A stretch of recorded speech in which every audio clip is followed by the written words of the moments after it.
समय पहले की बात है। एक समृद्ध राज्य में हरिपाल नाम का एक साधारण लेकिन अत्यंत चतुर किसान रहता था, जो अपनी छोटी सी खेती पर मेहनत करके ईमानदारी से जीवन बिताता था। वह दिखने में सामान्य था, पहनावे में सादा और बोलचाल में विनम्र, लेकिन उसके पास जीवन को समझने की गहरी बुद्धि थी। इसलिए गांव के लोग अपने झगड़े, फैसले और समस्याएं उसी से पूछते थे।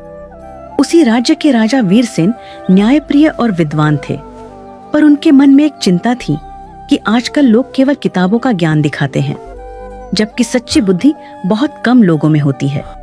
इसलिए उन्होंने यह निश्चय किया कि वह पूरे राज्य में सबसे चतुर व्यक्ति को खोजेंगे। राजा ने घोषणा करवाई कि जो व्यक्ति उनकी परीक्षा में सफल होगा, उसे सम्मान और पुरस्कार मिलेगा। बड़े बड़े विद्वान, व्यापारी और चालाक लोग राजधानी पहुंचे, पर हरिपाल शुरू में नहीं गया, क्योंकि उसे न इनाम का लालच था और न दरबार की चाह। लेकिन गांव वालों के आग्रह पर वह साधारण वस्त्र पहनकर राजा के सामने उपस्थित हुआ। राजा ने पहली परीक्षा में एक पत्थर और लकड़ी का टुकड़ा दिखाकर पूछा कि इनमें से अधिक उपयोगी क्या है। अधिकतर लोगों ने तुरंत उत्तर दिया, पर हरिपाल ने कहा कि उपयोग वस्तु में नहीं, परिस्थिति में होता है। यह उत्तर सुनकर राजा प्रभावित हुए।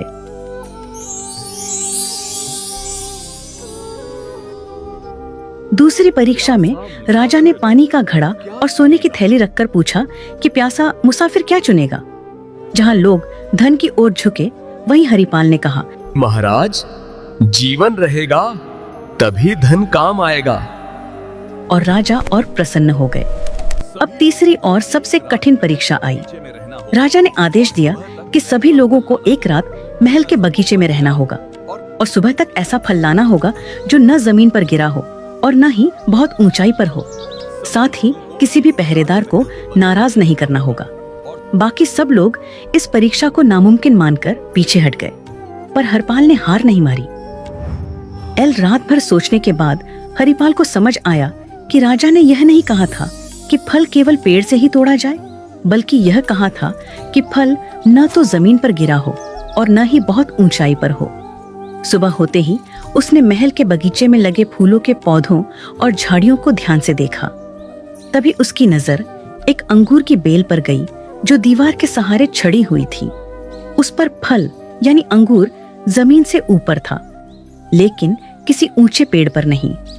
हरिपाल ने पहरेदारों से विनम्रता से पूछा कि क्या वह उस बेल के पास जा सकता है, क्योंकि वह राजा की आज्ञा का पालन कर रहा है। उसकी शांति, नम्रता और सच्चाई देखकर पहरेदारों ने उसे रोकने के बजाय रास्ता दे दिया। हरिपाल ने बिना किसी नियम को तोड़े बेल से फल तोड़ा और राजा ने उससे पूछा कि उसने यह कैसे किया, तो हरिपाल ने हाथ जोड़कर कहा कि सच्ची बुद्धि कठिन रास्ता चुनने में नहीं, बल्कि नियमों को समझकर सही और सरल मार्ग ढूंढने में होती है। यह सुनकर राजा वीरसेन अत्यंत प्रसन्न हुए और उन्होंने घोषणा की कि हरिपाल ही सच्चा चतुर है, क्योंकि उसने ज्ञान, धैर्य और व्यवहार तीनों का संतुलन दिखाया है। राजा ने उसे सोने का पुरस्कार दिया, लेकिन हरिपाल ने उतना ही सोना लिया जितना गांव में कुआं बनवाने के लिए आवश्यक था, और बाकी लौटा दिया।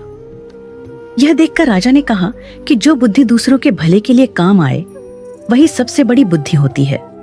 हरिपाल सम्मान के साथ अपने गांव लौट आया और पहले की तरह सादगी से जीवन जीने लगा। लेकिन उसकी कहानी पूरे राज्य में फैल गई और लोगों ने समझ लिया कि सच्ची चतुराई दिखावे में नहीं, बल्कि सही सोच और सही आचरण में होती है। सीख: सच्ची बुद्धि वही है जो नियमों को समझे, अहंकार से दूर रहे और अपने साथ साथ दूसरों का भी भला करे।